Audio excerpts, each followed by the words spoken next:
Hola, bienvenidos a Somos Bit, qué bueno tenerlos nuevamente acá porque hoy les tenemos un tema súper importante. Alguna vez hemos pensado en los miedos de los niños, los miedos de los adolescentes, cómo debemos acompañarlos como padres, como adultos que los estamos ayudando a formarse. Hoy vamos a estar hablando de este tema con dos psicólogas de nuestro colegio Bit. Las dos psicólogas están distribuidas, acompaña una a los niños de primaria de 4 a 9 años y la otra acompaña a los de bachillerato. Ya se las voy a presentar. Está aquí Johanna Cotrino, que nos ha acompañado varias veces, y también está Madeleine Hernández. Las dos son psicólogas y bienvenidas a Somos Bit. Muchísimas gracias, Paola, por esta invitación. Bueno, buenas tardes a todos y muchas gracias por la invitación. Bueno, Madeleine se encarga de los niños más pequeñitos y Johanna está dando guía también a los adolescentes, preadolescentes. Bueno, fácil, ¿cierto? Muy fácil. Bueno, ustedes que conversan todos los días con los niños, los chicos en el colegio, ¿cuáles son los miedos más comunes que encuentran en ellos? Bueno, yo creo que de acuerdo a la edad siempre se van a encontrar miedos diferentes. Específicamente como en esos primeros años de vida vamos a encontrar que los bebés siempre suelen tener miedo de pronto a cosas externas como ruidos, como cosas que para ellos son extrañas. Y los miedos se van adquiriendo a partir de las experiencias y de cómo ellos van interactuando con el mundo. En los niños de primaria podemos ver miedo a la oscuridad, miedo a los llamados fantasmas o al coco que le decimos, miedo de pronto ya cuando están en esa etapa escolar a enfrentarse a los compañeritos, a hablar en público, miedo a perder una nota, miedo también de pronto a perder a un ser querido, a enfrentarse a una enfermedad. Entonces, de acuerdo como a toda esa interacción con el mundo, van adquiriendo diferentes tipos de miedos. Bueno, en los adolescentes podemos ver que algunos de estos se pueden, digamos, perdurar, ¿sí? Como el miedo a las enfermedades o al perder un ser querido. Sin embargo, como la etapa de desarrollo cambia, vienen unos nuevos retos. Los cambios físicos, la adolescencia, sabemos que el cambio físico, el crecimiento del cuerpo genera inseguridades. Puede haber miedo que está relacionado con esos cambios físicos y la parte social de aceptación, pertenecer, no pertenecer. Y también hay un miedo muy importante, sobre todo en los últimos años, y es de toma de decisiones. Ellos son muy jóvenes y deben tomar decisiones radicales, como cuáles, qué voy a estudiar, qué voy a hacer. Entonces ahí hay una presión, hay unas situaciones familiares de exigencia, no quiero decepcionar a mi familia, entonces ese miedo a tomar decisiones relacionado con la orientación vocacional es muy común en esta etapa. Claro que sí, es que acordémonos cuando todos fuimos niños y todos fuimos adolescentes, todos seguro teníamos algún miedo. De pronto algunos de esos nos acompañan ya aquí en la vida adulta, pensemos en eso, porque si es así, debemos gestionarlos, todavía estamos a tiempo. Bueno, Madeleine, que cuando tú conversas también con los chicos, ¿qué tanto los estamos escuchando, las familias? ¿Ellos nos expresan con facilidad eso o se sienten que no los estamos escuchando e incomprendidos? Bueno, eso varía mucho dependiendo como de las dinámicas familiares que se van presentando en el hogar.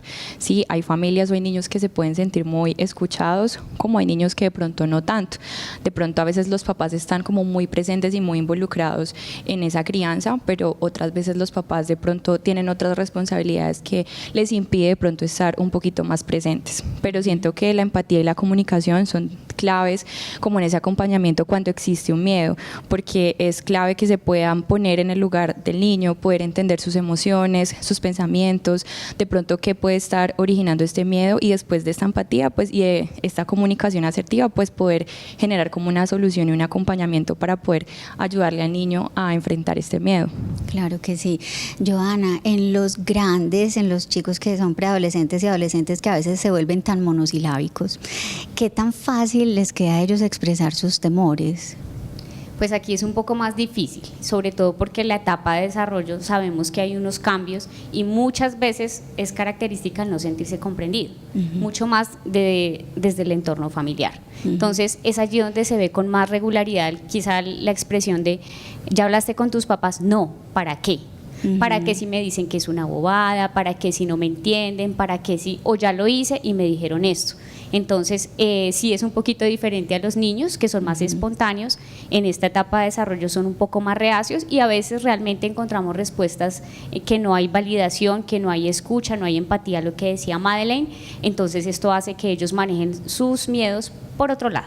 Ok, mire, a eso íbamos. La siguiente pregunta era esto, o sea, cómo debemos los familiares, toda la red de apoyo de los chicos y los adolescentes, cómo debemos escucharlos una vez que hacen ese gran esfuerzo de contarnos sus miedos, sobre todo los adolescentes, o de conversar, cómo podemos acompañarlos, cómo podemos escucharlos sin invalidar sus temores o sin minimizarlos. Ok, bueno, como lo decía Joa, de pronto en los niños es un poquito más sencillo porque ellos son más abiertos a contar todo lo que se les atraviesa por la cabecita, todo lo que están pensando y sintiendo. Yo siento que hay varias claves importantes y una es no compararlos. Muchas veces podemos caer en ese error de comparar a mi hijo con otro y decirle, no, es que mira, tú tienes cierto miedo y tu compañerito no lo tiene. Entonces yo creo que la comparación pues no es como el mejor camino. También no presionar.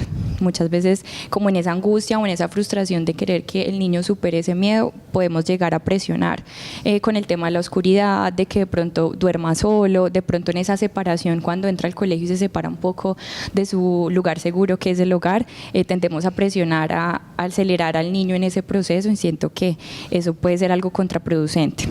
Y también no ridiculizar en frente de otras personas, de pronto burlarse de ese miedo con otros familiares o con otros compañeros puede causar pues un daño en el niño. Sí. Esto que mencionas es súper importante porque, digamos, hay personas que piensan que si tiene un miedo, entonces hay que exponerlo. Entonces le tiene miedo a las lagartijas, entonces hay que meterlo en una piscina de lagartijas. Pues, ¿cierto? Pues una exageración, pero puede pasar. Entonces, ¿cómo debe ser, digamos, ese manejo frente a la exposición de esos temores? Siento que con los niños hay que hacer un acompañamiento de forma permanente y hacerlo de forma gradual. No es evitar el estímulo, pero tampoco presentárselo directamente. Siento que es algo gradual. Primero puede ser con fotografías, acompañarlo de pronto si le da miedo la oscuridad, bueno, vamos a ingresar los dos a esa oscuridad, irlo soltando de pronto de forma gradual, pero sí hay que hacer un tema de enfrentamiento para, digamos, mostrarle al niño que ese miedo pues se debe superar porque así mismo se va a seguir enfrentando en su desarrollo cuando crezca a otro tipo de miedos y de retos que van a ser pues completamente diferentes. Sí, y en el caso de los adolescentes, yo.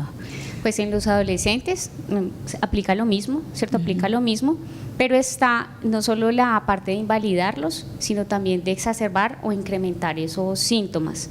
Muchas veces cuando uno habla con un joven, una joven que tiene unos indicadores de ansiedad hacia algo, al hablar con ese cuidador, uno lee que ese miedo es del cuidador, ¿sí? Y cuando se comparten miedos, temores, inclusive ansiedades o fobias, es algo que se valida en el entorno familiar. Primero hay que trabajar con ese adulto que le está diciendo que ese estímulo debe ser un estímulo que genera temor, porque uno puede hablar con el estudiante, uno puede darle pautas, pero llega a casa y en la familia esa situación realmente se vuelve un factor de ansiedad. Entonces están esas dos partes, de la cual ya expuso Madeleine, y el asunto de identificar si yo tengo un miedo, primero como adulto, debo buscar ayuda, sí, pero debo buscar ayuda para mí, primeramente, para poder acompañar y no validar, y no, porque se vuelve una validación de situaciones de ansiedad o esas exigencias que se ven en la adolescencia por parte de algunos padres en cuanto a su rendimiento, en cuanto a sus notas, en cuanto al fracaso. Entonces, verbalizaciones como es que si usted no tiene este promedio no sirve para nada, o es que si no pasa a la universidad pública usted no se va a quedar en la casa lavando y planchando. Ese tipo de cosas puede que las diga sueltamente, pero van generando ese temor. ¿Qué va a pasar? ¿Cómo me va a ir en las pruebas de estado? Etcétera, etcétera. Entonces hay que mirar esas dos partes, ser muy sinceros, identificar yo tengo ese temor, cómo estoy ejerciendo esa presión o cómo estoy generando o manteniendo esos síntomas en mi hijo o hija. Total, eso es súper importante. Recordemos que el ejemplo es el mejor maestro. Entonces, si los niños ven que uno reacciona con mucho temor frente a algo, ahí mismo ya, desde chiquitos también lo tienen. ¿Qué tan efectivo es explicarles, digamos, en los pequeñitos que esa araña no te va a hacer nada? Pues llevarlos en la parte racional frente a un miedo que es algo tan emocional.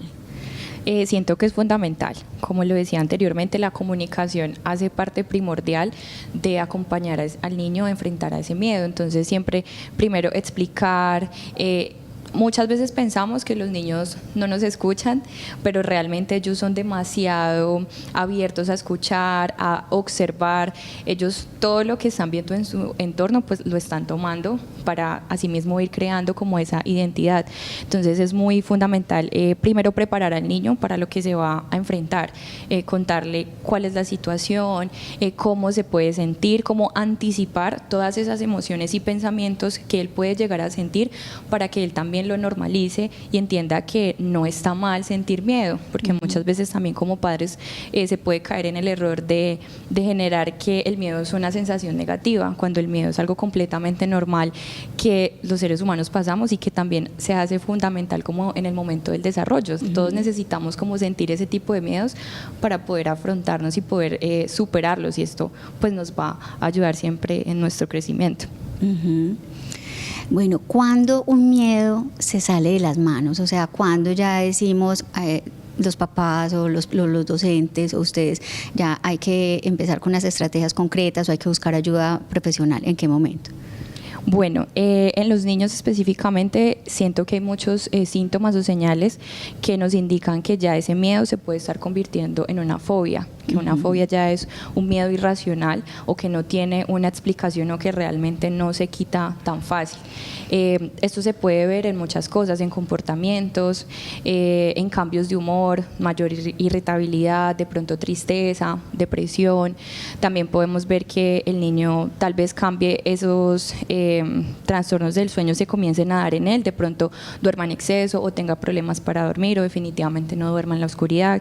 También hábitos alimenticios, también se pueden somatizar, los miedos se somatizan, de pronto dolor de estómago, dolor de cabeza. Entonces es hacer como una observación o un análisis completo de qué cambios se están dando en el niño y en qué momentos y en qué situaciones. Entonces realmente son síntomas y señales que nos empiezan a dar como esa señal de que se está interrumpiendo esa vida cotidiana del niño, que de pronto está interrumpiendo en esas actividades cotidianas, que de pronto ya no quiere ir al colegio, que de pronto no quiero dormir solo, de pronto no quiero comer en cierto lugar o no quiero ver a cierta persona.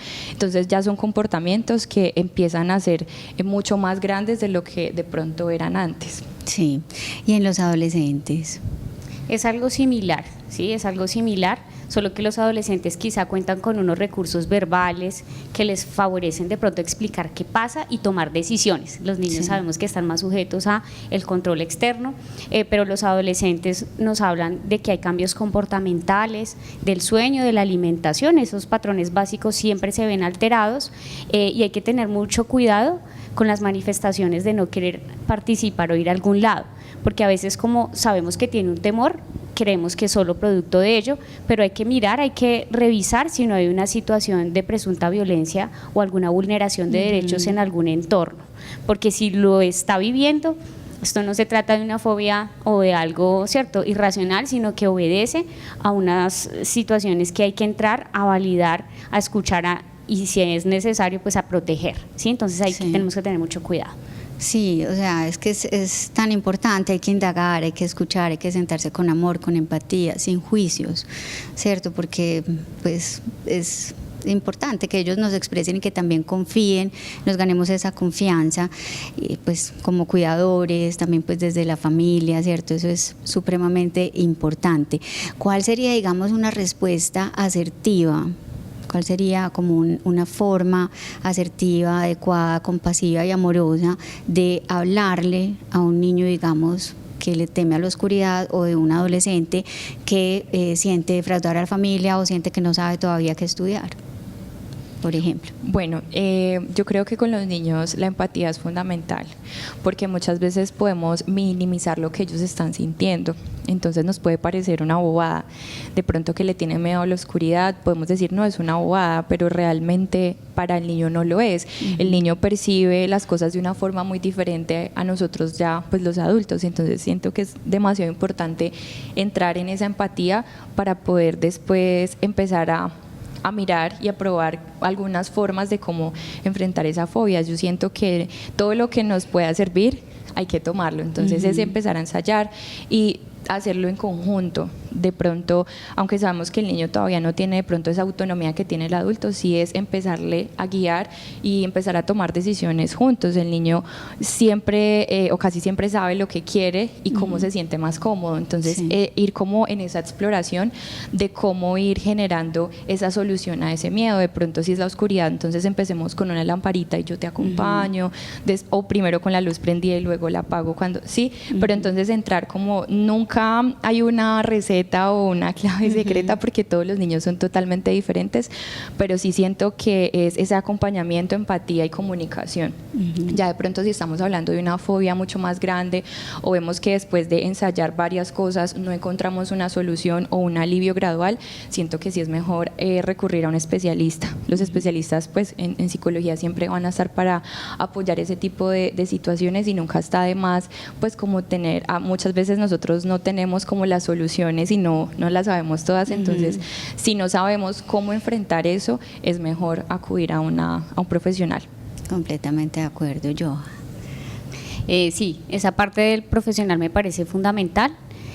Considero que debemos tener mucho cuidado en cuanto a los mecanismos que a veces utilizamos como familia, porque la exposición gradual es muy importante, pero debe ser guiada. Yo no sé con qué recursos emocionales cuenta mi hijo, y puede que para esta exposición sea válida, pero para no. Entonces es mejor de forma preventiva acudir a una orientación. Eso no quiere decir que haya un proceso de fondo, puede haber una orientación en donde el psicóloga dé unas pautas a la familia, hable con el niño un par de veces y hasta ahí sea suficiente, pero puede que se identifiquen unos rasgos que inclusive vayan un poco más allá de lo que yo pensaba que era un miedo a la oscuridad o un miedo a… Entonces el diálogo, el escuchar, el identificar las situaciones, el descartar situaciones de violencia o abuso me parece que debe ser fundamental en todas las edades, y ya pasar a la parte de orientación de forma preventiva o ya de intervención de síntomas que están ahí latentes. Por supuesto. Bueno, pues Johanna y Madeleine, mejor dicho, nos dejan con muchas tareas a nosotros como adultos acompañantes, responsables también de resolver nuestros propios miedos para poder también ayudar a gestionar a nuestros pequeños o adolescentes sus propios miedos. Es siempre muy importante recordar que los colegios, como el Colegio BID, tiene en su planta psicólogas especialistas en estos manejos de los jóvenes y niños. Es súper importante saber que podemos acudir a ellos.